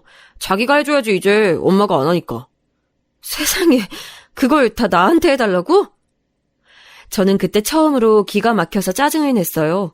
사실 정말 화를 낸 것도 아니고 정말 그냥 잠깐 짜증을 낸 거였죠. 처음부터 길을 잘 들여야 한다는 생각이 들어서 전 남편한테 그냥 본인이 옷을 골라 입게 했는데 정말 엉망진창으로 입더군요. 정장을 입으면서 양말은 왜 스포츠 양말, 그것도 색이 있는 걸 신는지. 넥타이도 은갈치처럼 반짝거려서 제일 꼴보기 싫은 걸 고르고, 벨트도 명품 로고가 너무 커서 흉측한 걸 골라서 입고 나갔어요. 하지만 저는 제가 골라줘 버릇하면 안 될 것 같아서 일단 그대로 뒀죠. 그런데 그날 저녁 시어머니한테 전화가 와서 지금 당장 시댁으로 오라는 말씀을 들었어요. 아직 새댁이었던 전 놀라서 가슴을 두근거리면서 당장 시어머니 말씀대로 시댁으로 뛰어갔는데요. 갔더니 시어머니가 무거운 얼굴로 앉아 계시더라고요. 너 오늘 네 남편 옷 안 골라줬다면서? 네, 어머님. 그게 무슨 짓이냐? 내가 내 아들 넘겨줬으면 귀한 줄 알고 잘 보살펴야지. 그 귀한 아이한테 직접 옷을 고르게 하고 빨래도 직접 바구니에 담으라고 한다고? 대체 뭐 하는 짓이야? 어머님, 그건 너무 당연한 내 아들이야! 걔가 어떤 애인지 알기나 하는 거냐? 하여간 내가 이래서 결혼할 때 불안했어. 내 아들은 태어나서부터 결혼 전까지 하나부터 열까지 다 내 손으로 해먹이고 해입힌 귀한 애야. 그런 애를 네가 데려가서 그렇게! 시어머니는 정말 무시무시하게 화를 내셨고 가뜩이나 소심한 저는 뭐라고 항변의 말 한마디도 못한 채로 그냥 찍소리도 못 내고 혼만 났어요. 정말 오금이 떨리게 무섭더라고요. 아내가 됐으면 최소한 매일 세 반찬으로 3가지 이상은 내야 한다. 국도 매일 새로 끓이는 게 당연하고 밥은 항상 남편 식사하기 직전에 해서 따끈하고 말랑한 것을 내야 하는 것이고. 너 지난번에 애한테 인스턴트 밥 먹였다면서? 어머님, 그건 지난번에 딱 한 번. 시끄러워! 너 다시 한번 그런 소리 또 들려오면 정말 큰일 날 줄 알아!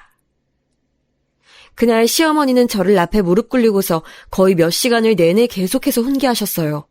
보다 못한 시누이가 눈살을 찌푸리면서 그만하라고 한마디 도와주셨지만 도리어 시누이까지도 시어머니께 한참이나 큰 소리를 듣고 방으로 들어가 버리셨어요. 집으로 돌아오니 남편이 침대에 누운 채로 만화책을 보고 있더라고요. 어찌나 열불이 터지던지요. 제가 울면서 소파에 앉아서 꼼짝도 하지 않자 남편은 슬금슬금 다가오더니 위로를 냈어요. 사실 남편이 저를 정말 사랑하고 다정다감하긴 해서 말도 예쁘게 하고 잘해줄 땐 정말 잘해주거든요. 자기야, 살다 보면 어른한테 혼날 때도 있는 거잖아. 너무 속상해하지 마. 이거 다 자기 때문이잖아. 난 그냥 어머님께 안부 전화 드렸는데 되게 꼬치꼬치 캐물으시더라고. 다음부턴 내가 절대 솔직하게 말 안 할게. 미안해, 자기. 남편은 나가서 저를 위해서 조각 케이크도 사오고 커피도 끓여주면서 너무 속상해하지 말라고 위로했어요. 사실 따지고 보면 원인은 남편이었지만 그렇다고 제가 남편한테 계속해서 화를 낼 만한 성격도 아니었거든요. 웃는 얼굴에 침 못 뱉는다고 그렇게 다정하게 구는 사람한테 모질게 굴지 못하는 게 당연했고요. 그렇게 신혼 때부터 저는 시어머니께 엄청나게 혼나면서 지내는 것이 일상이 됐어요. 시어머니는 제가 전업주부이니 시댁에 와서 일도 해야 한다면서 일주일에 3-4번을 부르셨고 저는 시댁에 가서도 설거지며 화장실 청소며 하면서 도와드리곤 했어요. 그러던 중 결혼한 지 1년도 지나지 않아서 저희한테 기쁜 소식이 들려왔죠. 바로 아이가 들어선 거였어요. 세상에, 정말 자기가 임신한 거구나. 고마워, 자기. 내가 정말 잘할게. 드디어 우리 아기 생겼어. 너무 좋아. 남편과 저는 기뻐서 어쩔 줄 몰라 했어요. 병원에서 나오는데 남편이 벌써 제 손을 잡고 조심해야 한다면서 호들갑을 떨어대더라고요. 조금 부끄러웠지만 남편이 절 소중하게 여겨주는 느낌은 절대 나쁘다고 할 수는 없었죠. 그래서 바로 집에 가자마자 시댁에 전화를 냈어요. 먼저 남편이 전화해서 알리고 그 후에 제가 전화를 바꿔받았는데요. 그런데 시어머니의 첫 마디가 이상했어요. 좋겠구나. 네, 어머님. 그 좋겠구나라는 말의 억양이 진심으로 축하하고 기뻐하시는 게 아니라 뭔가 질투 같은 게 느껴졌어요. 저는 아기가 생겼는데 왜 시어머니 기분이 별로 안 좋은 것 같은지 짐작할 수가 없더라고요. 시어머니나 말씀이 없으시더니 갑자기 툭 뱉으셨어요. 이제 정말로 내 아들 빼앗아가는구나, 네가. 네? 아니다. 그보다 병원에서 성별은 안 가르쳐주단? 성별이요? 아직 임신 초기인데 알 수 있을 리가 없었죠. 게다가 법적으로 알려줄 시기도 아니었고요. 제가 우물쭈물대고 있으니 시어머니가 너무너무 못마땅한 말투로 말씀하셨어요. 너 아들 낳아야 한다. 내가 어떻게 낳은 네 남편인데 여자애 낳으면 내 손주 아닌 셈 치겠어. 어머님. 임신 이야기로 나한테 다시 말 꺼내지 마. 아들인 거 확실해지고 난 다음에 말하자. 그리고 전화가 뚝 끊겼어요. 제가 전화기를 들고 멍하니 서 있으니까 남편이 왜 그러냐고 무슨 일이냐고 하더라고요. 제가 뭔가 서러워져서 어머님이 이러이렇게 말씀하셨다 하니 남편이 고개를 갸웃거렸어요.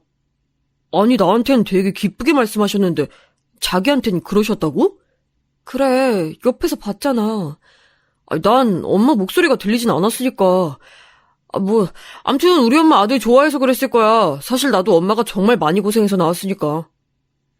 하긴 그 옛날에 누나만 넷을 쭉 낳고서 마지막으로 38의 아들을 낳았을 정도면 아들을 얼마나 좋아하셨는지 알만했죠. 남편은 그런 건 상관없다는 듯이 저한테 얼굴을 막 비볐어요. 난 아들 싫어. 딸이 좋아. 우리 딸 낳자. 너무 예쁠 것 같아. 하지만 그랬다가 나 쫓겨날지도 모르는데 어머님 정말 심각하셨단 말이야. 에이, 그걸 믿냐? 우리 엄마 말만 그렇지 절대 모질지 못하잖아. 그리고 우리 엄마가 너한테 뭐라 한다 해도 심각하게 생각하지 말고 그냥 한 귀로 듣고 한 귀로 흘려. 어르신한테 다 맞춰드리려고 할 필요도 없어. 남편은 그렇게 말하면서 제 배 위에서 손을 뗄 줄을 몰랐어요.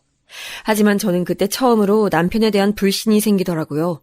아무래도 남편은 자기 엄마가 얼마나 아들을 편애하는지 그리고 얼마나 독점하고 싶어 하는지 잘 모르는 것 같았어요.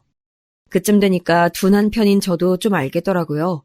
시어머니가 정말로 남편을 아들이자 애인처럼 생각한다는 것을요. 남편은 그저 시어머니가 좀 자기를 너무 예뻐해서 자기 닮은 손자를 갖고 싶어 한다는 투로만 말했어요. 그리고 저도 당연히 그 정도는 넘길 수 있다고 믿는 것 같았죠. 그렇게 싫은 말씀을 하시는데 내가 어떻게 넘겨. 직접 들어보면 스트레스 진짜 장난 아니야. 뭘 그렇게까지. 우리 누나들은 그것보다 10배는 더 심하게 듣고 자랐어. 정말? 그래. 누나들은 진짜 엄마한테 험한 말 많이 듣고 자랐거든. 그래서인가? 독립들을 일찍 했지만 넷째 누나도 곧 나갈 거라고 하더라고. 엄마도 맨날 넷째 누나 보기 싫다고 하고.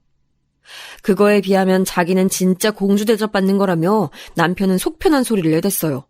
저는 시어머니가 이해가지 않아서 머리가 지끈거리더라고요. 아니 아들을 아무리 예뻐하셔도 그렇지 딸들도 다 자식인데 말이죠.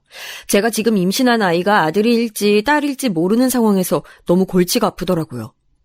얼마 후 알게 된 아이의 성별은 딸이었죠. 저는 차마 무서워서 시어머니께 말씀을 못 드리고 있었는데 남편이 입방정을 떨어서 아시게 됐어요.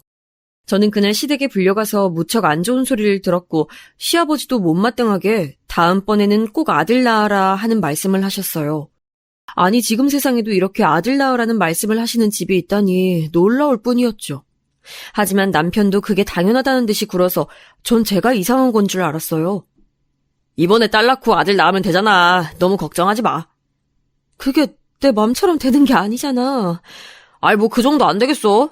딸이 얼마나 예쁜데. 또 딸 낳아도 되지 뭐. 남편은 사실 아이들의 성별에 별다른 관심이 없다는 쪽에 가까웠어요. 출산을 하고 보니 너무 예쁘고 사랑스러운 아가라서 저는 딸의 존재 그 자체로 위로를 받았지만 시어머니는 그게 아니셨나 봐요. 나중에 제게 와서도 시댁 부모님은 별다르게 기쁘지 않은 표정으로 앉아만 있다가 가셨어요. 제게 괜찮냐고 물어보시지도 않았죠. 남편은 그런 분위기에서도 그리 상관없다는 표정으로 있다가 담배만 피러 왔다 갔다 했고 저는 시부모님 앞에서 기가 죽어서 앉아 있었어요. 출산하고 회복도 다 되지 않아서 몸은 힘들어 죽겠는데 기죽어서 있으려니 죽겠더라고요. 다음번엔 꼭 아들 낳아라. 네, 어머님.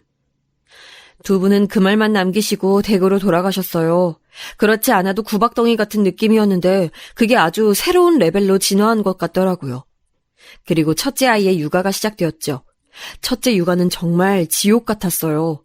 아가가 순하기는 했는데 손에서 내려놓기만 하면 밤새 울기 시작해서 도저히 잠을 잘 수가 없었죠.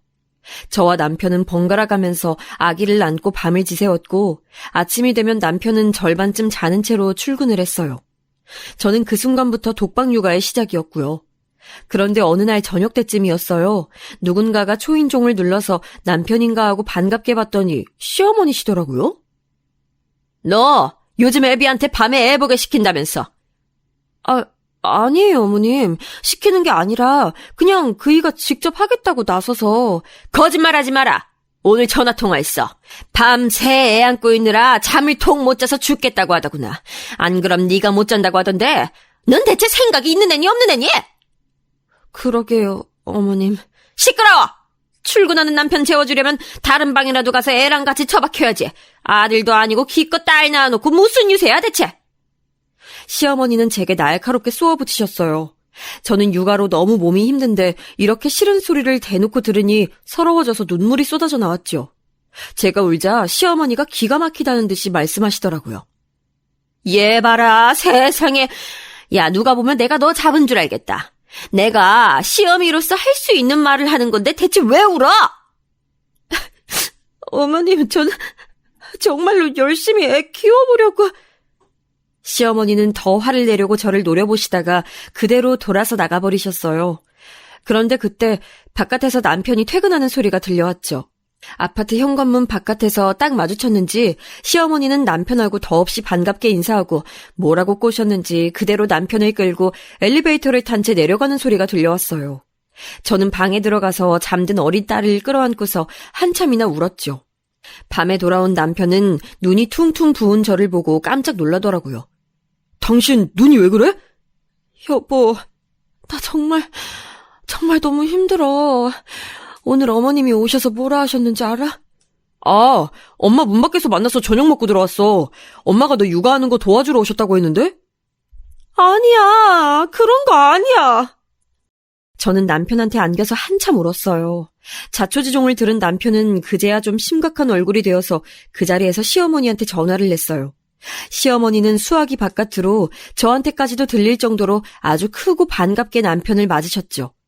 남편은 무뚝뚝하게 제게 들은 말이 사실이냐고 물었고 이어서 시어머니한테 좀 그러지 말라고 하고선 전화를 끊어버렸어요. 저는 제 남편이 제 편을 들어준 것만 해도 너무 고마워서 눈물이 막 나더라고요. 그리고 그 영향인지 그 후로 시어머니가 저한테 하는 말이 좀 덜 심술 맞아졌어요. 하지만 눈으론 절 노려보시는 건 똑같아서 제가 뭐라도 하나 잘못하면 제대로 꼬투리를 잡겠다는 의지가 저절로 느껴질 정도였죠. 저는 시댁에 다니면서도 계속 긴장 상태로 뭐 하나라도 잘못하지 않으려고 노력해야 했어요. 그리고 해가 바뀌는 연말이 다가왔죠.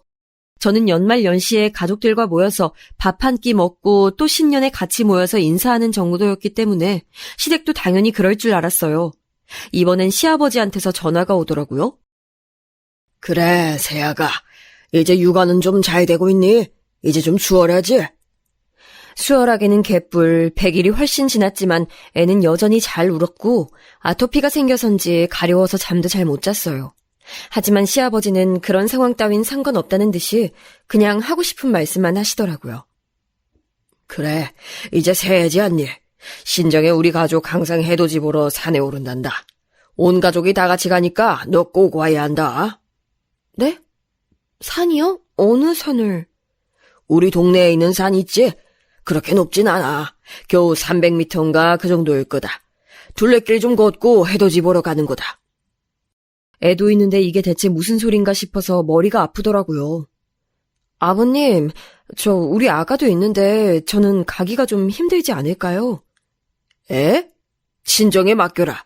멀쩡히 친정도 있는 애가 넌 왜 매일 애 핑계만 대는 거냐?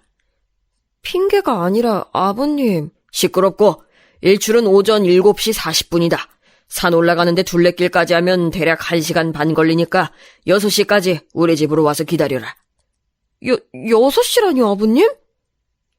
하지만 제 말은 제대로 듣지도 않으신 채 아버님은 전화를 끊어버리셨어요. 정말 미치겠더라고요.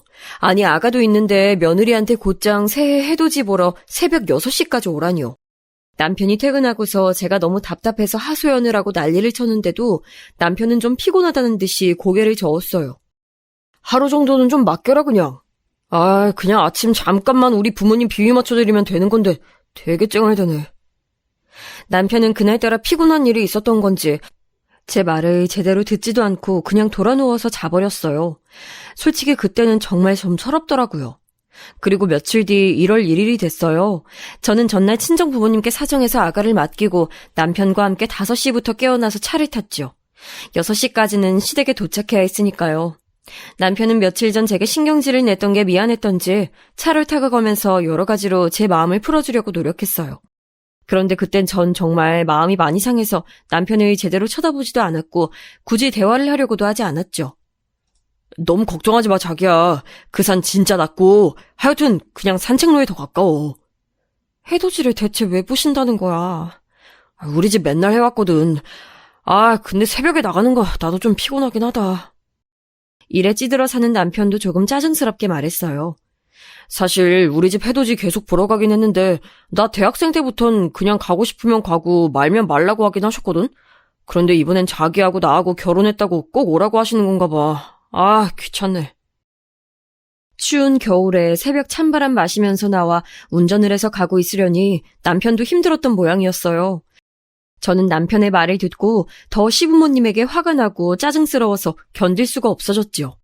하지만 다 참고 어찌저찌 시댁까지 가자 시부모님이 그제야 자리에서 일어나서 나오시더라고요. 저희는 6시에 딱 도착했는데도 시부모님을 30분이나 더 기다렸어요. 괜찮아. 좀 늦어도. 어차피 둘레길 안 걷고 곧장 올라가면 시간 딱 맞다.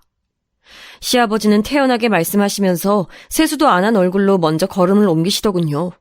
저는 너무 어이가 없어서 앞장서는 시아버지와 남편의 뒤를 따라갔어요. 형님은 안 나오세요? 걔는 요새 내가 뭐 말만 하면 잡아먹을 듯이 굴어서 아주 말도 하기 싫다. 그리고 사실 새해 해돋이 같은 건 집안 남자들이 가서 보면 집안이 다 평화롭게 잘 돌아가는 거야. 여자가 뭔 소용이니?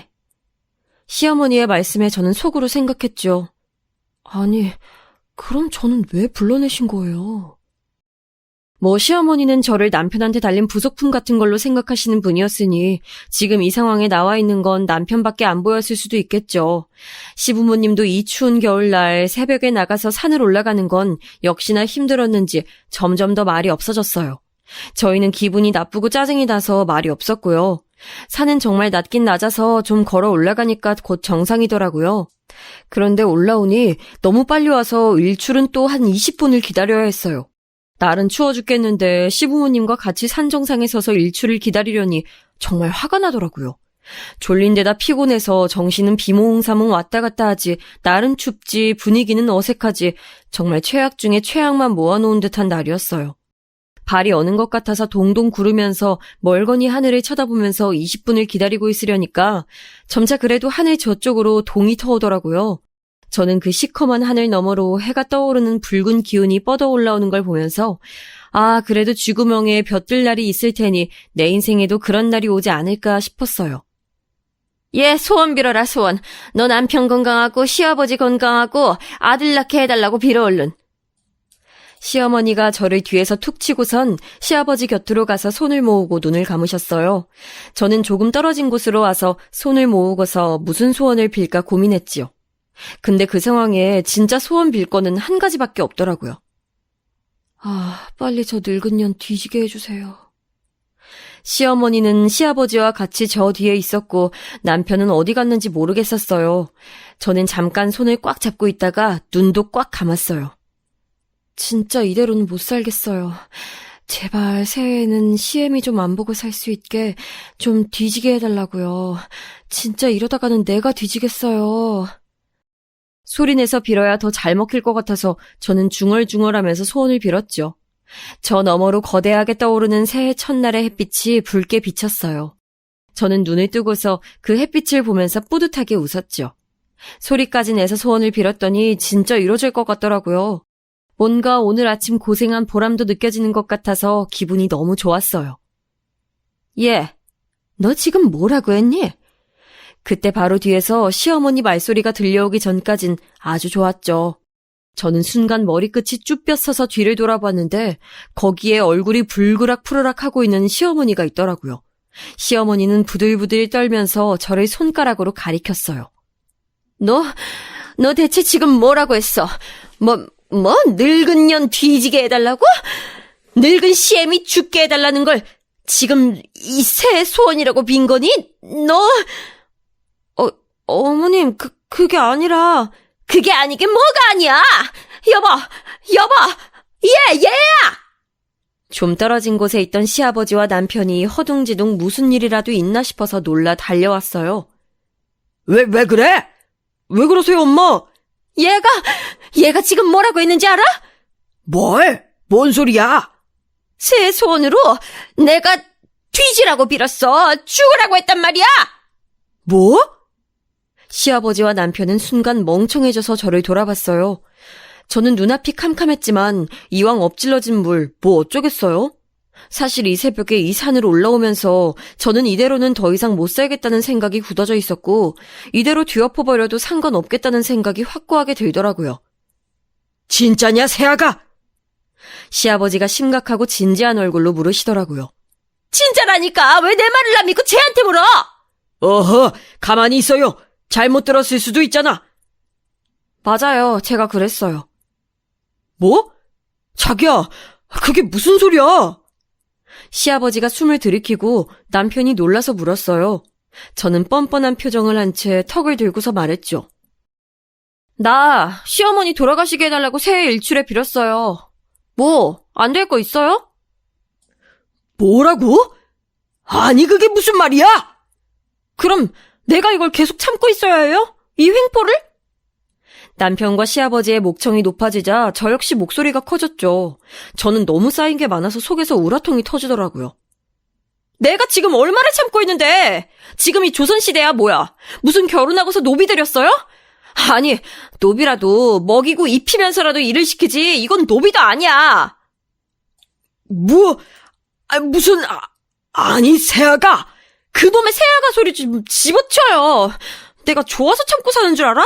내가 애를 낳았으니 참고 사는 거지. 아니었으면 당신들 아들 데리고 살 가치도 없어. 제가 소리를 바락거리면서 지르자 저를 윽박지르려던 시어머니나 시아버지도 당황해서 물러서고 남편도 뭐라 할 말을 못 꺼내더군요. 나도 우리 집에선 귀한 딸이야. 니네 아들만 귀한 아들 아니야. 그래놓고 뭐 어째? 손녀는 취급도 안 하고 손자만 취급하고 뭐 여자가 뭐? 저는 목에 핏대가 서도록 화를 냈지요. 그동안 차올랐던 화가 차곡차곡 쌓여있다가 한꺼번에 터져나오는 것 같았어요.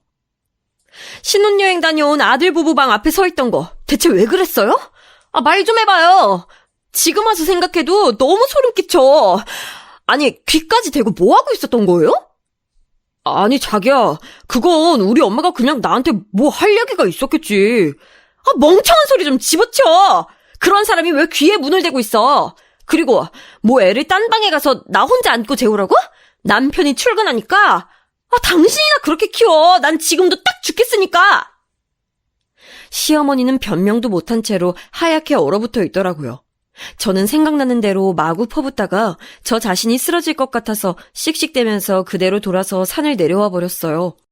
저는 제대로 생각도 하지 않은 채 친정으로 가버렸고 부모님은 너무 놀랐지만 사정 이야기를 하니까 곧 화를 내면서 제게 밥을 차려주고 도닥여주셨어요. 곧 남편과 시댁에서 전화 연락이 쏟아지기 시작했죠. 대체 무슨 생각이냐. 지금이라도 싹싹 빌러와라. 지금 오면 용서해주겠다. 오전까지 와라. 너희 시어머니 병환 나면 네 치개미니까 네가 간병해야 한다. 어쩌고 저쩌고 하면서 진짜 여전히 말 같지도 않은 소리들을 하고 있더라고요. 하지만 그래도 남편은 뭔가 위기감이 느껴졌는지 곧장 친정으로 달려왔어요. 남편이 추운 날에 와서 친정 대문 앞에서 발을 동동거리며 서 있다고 해서 저는 차마 외면할 수도 없어서 나가봤죠. 자기야, 미안해. 진짜 미안해. 자기가 그동안 그렇게나 힘들었는지 몰랐어. 뭘 몰라. 당신도 알면서 다 모른 척하고 있었던 거지. 미안. 사실 남편도 제가 얼마나 평균에 비해 가혹하게 시집살이를 하고 있는지 다 알고 있었죠.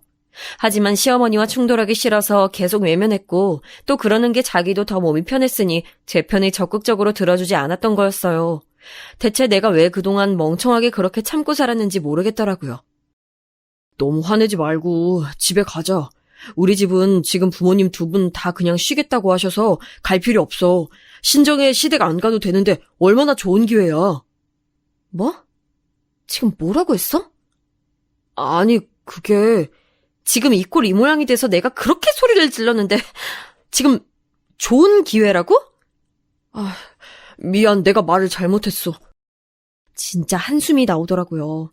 진심으로 이혼이 하고 싶었고 다시는 저 인간과 그 집안 사람들하고 엮이고 싶지가 않았어요. 하지만 지금 저희 아이가 너무 어린데 이혼을 하면 곧장 아빠 없는 아이가 돼버리니 그건 아이가 또 너무 가여웠고요. 그날은 일단 남편을 혼자 집으로 돌려보냈어요. 어지간히 연락들을 했지만 전부 받지 않았고요. 친정에 머무른 지 사흘째 되던 날 정말 심각성을 느낀 남편이 다시 찾아왔어요. 제가 아무런 연락도 하지 않고 정말 떠나갈 것 같았던 모양이었나 봐요. 남편은 밤에 계속 잠을 못 잤는지 초췌한 얼굴을 하고서 제 앞에서 머리를 숙였어요. 미안해, 자기야. 내가 정말 잘못했어. 다음부턴 절대 자기가 부당한 일 당하는데 입 다물고 있지 않을게. 저는 진짜 남편이 미웠지만 또 그렇게 초췌하고 기죽은 모습을 하고 있자니 불쌍해지더군요. 저는 한참이나 대답을 하지 않다가 결국 말을 했어요. 앞으로 단 한 번이라도 시댁에서 날 힘들게 하면 그날로 이혼 도장 찍는 거야. 알겠어? 내가 정말 그런 일 안 생기게 할게. 요즘 여자 이혼 그렇게 무서운 일 아니야. 마지막 기회야. 남편은 뛸 듯이 기뻐하면서 저와 아기를 챙겨서 집으로 데리고 왔어요. 물론 친정 부모님께 맵살스러운 눈초리를 받고 엄청나게 혼난 것도 당연했지요. 알고 보니 남편은 그 사흘간 시댁에 길길이 화를 냈던 모양이었어요. 사실 그 상황을 외면했던 본인한테도 죄가 있는데 그건 쏙 빼놓고 죄다 시어머니와 시아버지 잘못이라고 하면서 화를 냈던 것 같더라고요. 좀 어이는 없었는데 아무튼 그 덕분 이후론 시부모님이 한참이나 연락도 안 하고 가끔 연락하더라도 마치 그때 일이 없었던 것처럼 말씀하셔서 우습기도 하고 편하기도 해요. 성격적으로 그리고 상황에 밀려서 어쩔 수 없이 당하고 사는 분들 계시죠? 하지만 어느 순간엔 한 번쯤 뒤집어줘야 좀 상황이 개선되는 것 같더라고요. 그냥 두면 한도 끝도 없이 그냥 악화되는 것밖에 없는 듯해요. 제 사연은 여기까지입니다. 즐겁게 들으셨기를 바랄게요.